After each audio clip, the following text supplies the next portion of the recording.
मैं कहूंगी कि कुतुब मीनार के ऊपर कुव्वतुल इस्लाम की पूरी आयत लिखी हुई है।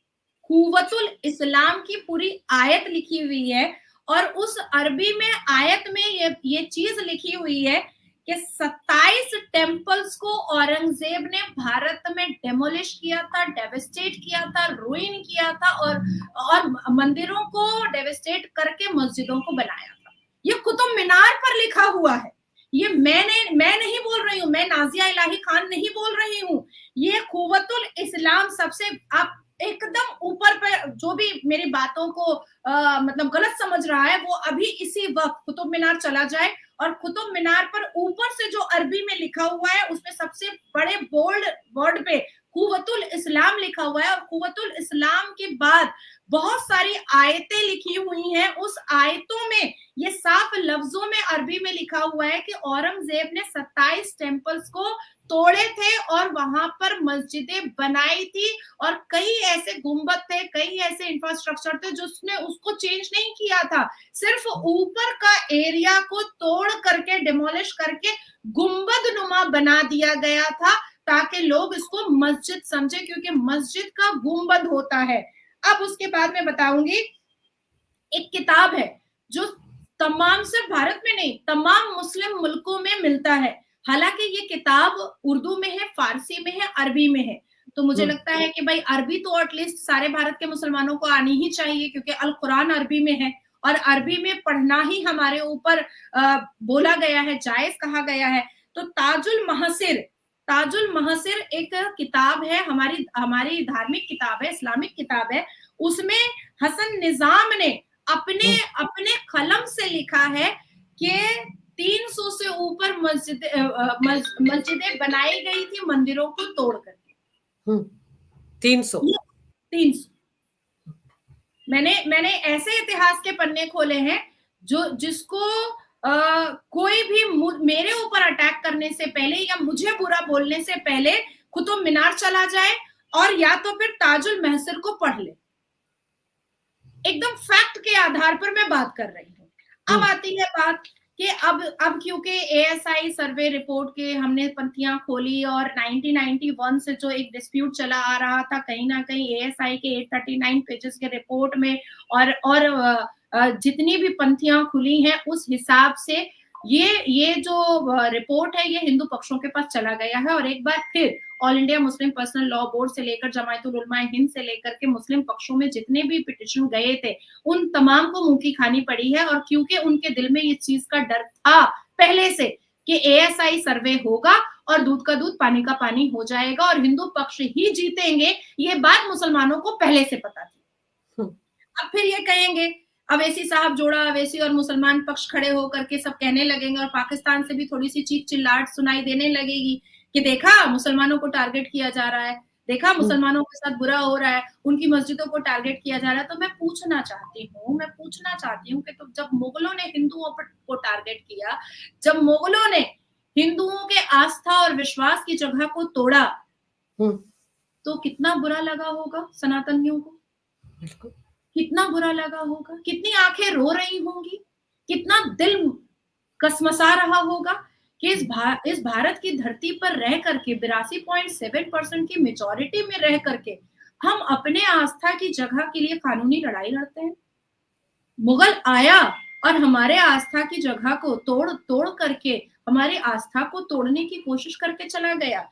अब मैं तमाम मुसलमानों से आपके चैनल के माध्यम से पूछना चाहती हूँ, और मैं चाहती हूँ कि आज वो देखें ये एपिसोड, मुझे इंटरेस्ट होगा कि वो मुझे गालियां दे, लेकिन उस गालियों के बाद भरपेट गालियां दे, पर उस गालियों के बाद जो पंक्तियां मैं खोल रही हूँ इस्लामिक, उसको एक बार जा करके पढ़ ले, तब खुद समझ में आ जाएगा कि नाजिया झूठी है, मक्कार है, मोदी जी की चमची है, या वो सच पर फैक्ट पर बात कर रही है। मैं एक चीज बहुत अच्छे से जानती हूँ अंजू जी, कि झूठ का चूरन और फरेब का चश्मा बहुत दिन नहीं बिक सकता है, बहुत दिन नहीं बिक सकता है। तो नाजिया अगर झूठ का चूरन बेच रही होती तो बहुत पहले ही मार्केट से गायब हो चुकी होती। इतिहास निकाला जाए, जिस तरह से भारत के सनातनियों ने और बड़े बड़े इंटेलेक्चुअल ने, बड़े बड़े वकीलों ने इतिहास निकाल करके दे दिया कि भाई ये मस्जिद तुमने मेरे मंदिर पर बनाई है, और वो साबित भी किया है। क्या एक मंदिर ऐसा निकाल सकता है मुसलमान कि ये मस्जिद थी पहले?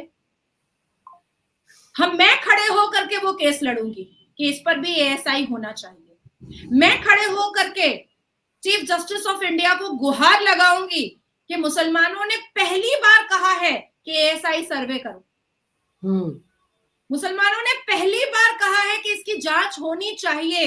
मुसलमानों ने पहली बार संविधान को और भारत के बनाए हुए कानून को पहली बार अप्रूवल दिया है, तो जरूर कीजिए।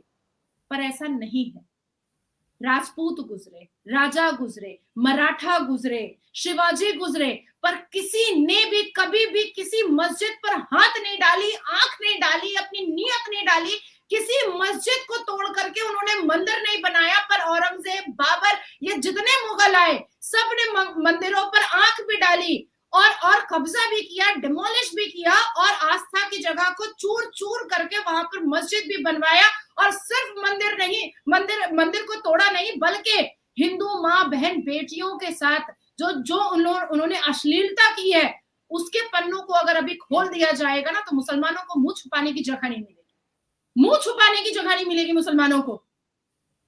मैं आज आपके चैनल के माध्यम से आगाह कर रही हूं मुसलमानों को कि खामोश रहो, क्योंकि तुम्हारे इतिहास के पन्ने अगर खुल गए और मुगलों के पन्ने अगर खुल गए, तो आपको मुंह छुपाने की जगह नहीं मिलेगी। क्योंकि मुगलों ने जितनी अश्लीलता मचाई थी, जितनी बेशर्मी और बेहूदगी मचाई थी, सिर्फ आस्था की जगह को नहीं तोड़ा था।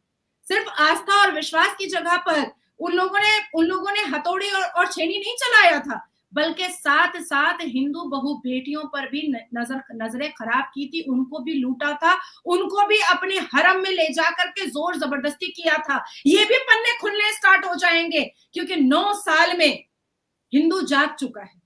और मीरा रोड एक बहुत बड़ा एग्जाम्पल बना है, नजीर बना है कि हम कट्टर के साथ पत्थर बनेंगे। और मैं शुक्र करती हूँ अर्जू जी आपका कि आप मुझे रेगुलर ऐसे मुद्दों पर बिठाती हैं और मेरी बात को हर एक जगह जाती है आपके चैनल के माध्यम से कि कट्टर मुसलमान के साथ पत्थर बनो। और मैंने मीरा रोड पर देखा।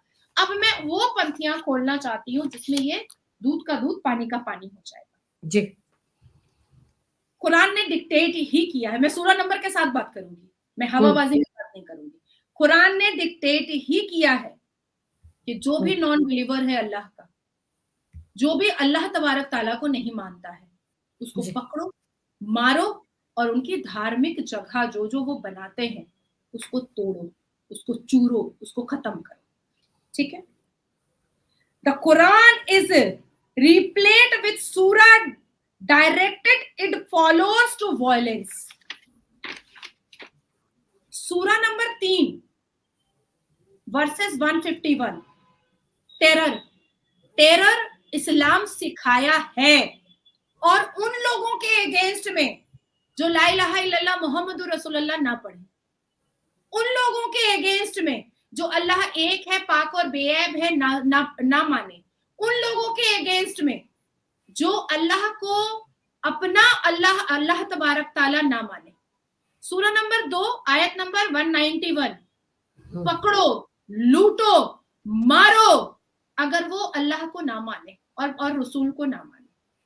सूरा नंबर 2 आयत नंबर 191। सूरा नंबर 9 आयत number 5। Then kill the disbeliever non Muslims. मारो, गला रेतो, उनको बर्बाद करो, उनके घर की लौंडियां और बांदियां लूटो, उनके घर की महिलाओं को उठा करके लेकर आओ, उनके घर की महिलाओं को के साथ वो हालत करो कि उनको समझ में आए कि अल्लाह को ना मानने का नतीजा क्या होता है। ये मैं नहीं बोल रही हूं, ये सूरा नंबर 9 आयत नंबर 5 बोल रहा है। आपका गला रेतना, आपके दिल से भगवान की आस्था को मिटाना, ये मेरा कर्तव्य है इस्लाम के हिसाब से। सूरा नंबर 2 आयत नंबर 191। आप अगर नहीं मानिएगा ला इलाहा इल्लल्लाह मुहम्मदुर रसूलुल्लाह, अशहदु अल्ला इलाहा इल्लल्लाह व अशहदु अन्ना मुहम्मदन अब्दुहु व रसूलुहु, आप अगर नहीं मानिएगा तो सूरा नंबर 3 और आयत नंबर 151 मैं आपको मार डालूंगी। आपका इस धरती पर, इस दुनिया पर रहने का कोई जरूरत नहीं है, क्योंकि आप अल्लाह को नहीं मान रही हैं। आप इस धरती पर जिंदा सांस नहीं ले सकती हैं अगर आप अल्लाह को मानने से इनकार कर रही हैं, अगर आप रसूल को मानने से इनकार कर रही हैं। आप नहीं सवाल पूछ सकती हैं कि रसूल ने क्यों 12 शादियां की और उन शादियों में 6 साल की बच्ची क्यों थी। आप नहीं पूछ सकती हैं। आप अगर पूछिएगा तो आपका गला रेता जाएगा, लेकिन भगवान राम को मलाइन किया जाएगा तो वो ठीक है। राम मंदिर पर टिप्पणियां की जाएंगी तो वो ठीक है। भव्य राम मंदिर का उद्घाटन होगा और उस पर गालियों की बारिश होगी मुसलमान पक्षों की तरफ से तो वो ठीक है। भड़काऊ भाषण दिया जाएगा तो वो ठीक है। हैया अलल फलाह और हैया अलल सलाह का ताना मारा जाएगा तो वो ठीक है। ये कैसे बर्दाश्त कर लिया जाएगा? ये भारत संविधान से चलेगा या शरिया से और कुरान से चलेगा? मैं कहती हूं कि मैं मुसलमान हूं और मेरा पूरा मुकम्मल ईमान है अपने अल्लाह पर, लेकिन आज मेरे से अगर कोई पूछ लेगा कि अल्लाह को तुमने देखा है, तो मैं भी अल कुरान ही लेकर जाऊंगी सुप्रीम कोर्ट के अंदर। अगर आज हिंदू पक्ष ये सवाल उठा दे कि मक्का मदीना क्यों तुम्हारे लिए इतना बड़ा अरकान है, कैसे साबित करूंगी मैं? उसी अल कुरान से साबित करूंगी ना।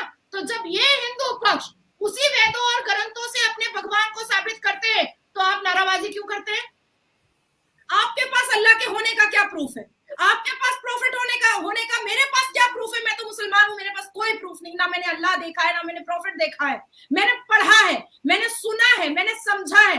तो उसी तरीके से भगवान राम का वो जन्म स्थान था, विश्वनाथ है और वो मंदिर है, और आपने अपने ग्रंथों, वेदों और साइंटिफिक तरीके से भी आपने प्रूफ किया है। मैं तो अपने अल्लाह को साइंटिफिक तरीके से भी नहीं प्रूफ कर पाऊंगी। मैं अपने अल्लाह को अब साइंटिफिक तरीके से भी नहीं प्रूफ कर पाऊंगी। आप तो साइंटिफिक तरीके से प्रूफ कर रही हैं, हिंदू पक्ष तो प्रूफ कर रहे हैं। फिर किस बात की खुजली है भाई? आप मुसलमान पक्षों को किस बात की खुजली है?